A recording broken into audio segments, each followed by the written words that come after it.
Hello les amis, j'espère que vous me voyez bien, j'espère que vous m'entendez bien et surtout j'espère que vous allez bien.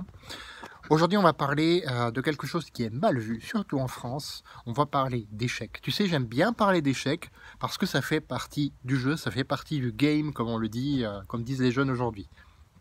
Je me considère encore jeune. Donc l'échec, tu le sais, surtout en France, c'est mal vu, c'est un sujet qui est tabou. Je ne sais pas pourquoi encore aujourd'hui, qui est tabou. Et surtout, on te dit quand tu fais un échec, attention, ne recommence pas, hein, ne recommence pas.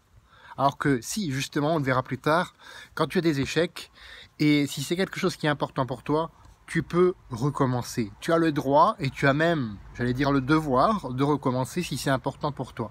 Pourquoi tu irais te flinguer le moral, te flinguer la santé par rapport à un échec que tu vis? D'ailleurs, petit challenge, tiens, pour vous.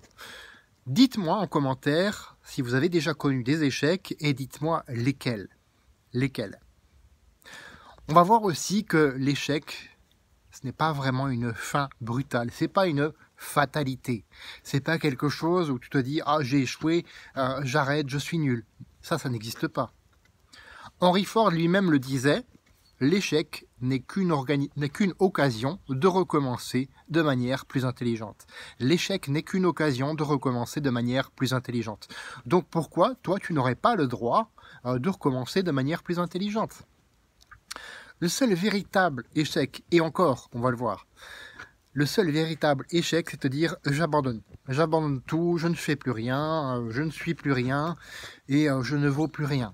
Allez, c'est sûr, si tu te dis ça, oui, là c'est un échec.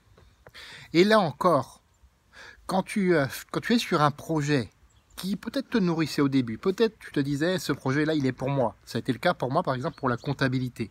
Je le voyais bien, j'aimais bien les chiffres, la façon dont ils s'articulent, mais je ne voyais pas encore ce qu'il y avait derrière. Et donc du coup, bah oui, j'ai abandonné mes études de comptabilité au niveau des ECF quand même, et je me suis dit bon, finalement c'est pas pour moi quoi. Et c'est ok. Si ça t'arrive, c'est ok pour toi. Parce que ça veut dire que ce n'est pas dans tes valeurs, c'est pas ta mission de vie. J'en parle et j'en reparle encore et encore. Et bien sûr, ça te permet surtout de repartir sur autre chose.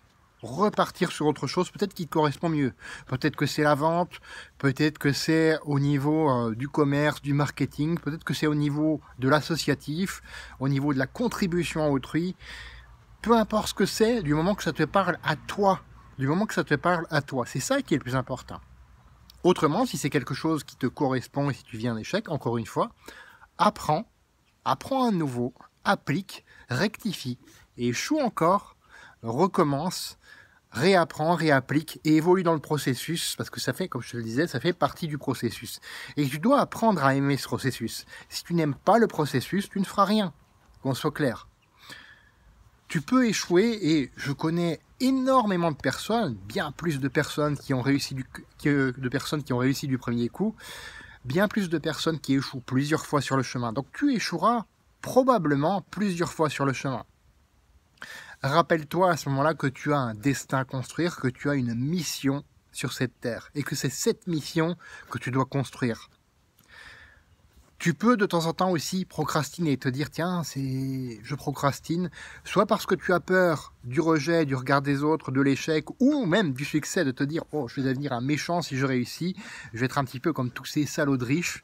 Non, c'est pas ça. Si tu réussis, si tu as du succès et que ça correspond à tes valeurs, tu vas juste devenir une meilleure personne encore. Parfois, c'est, comme je te le disais, tu procrastines parce que c'est pas ta mission, tout simplement. Et là aussi, à ce moment-là, tu pars sur autre chose, tout simplement. Et c'est là que se produit l'échec, quand tu as ces peurs ou cette procrastination. Fais de ta vie une aventure mémorable qui te ressemble, et pour ça, rappelle-toi, tu vas tomber sur le chemin, n'oublie pas de te relever en cours de route, et tu le mérites, franchement, tu le mérites. On se retrouve demain pour une autre vidéo. À bientôt.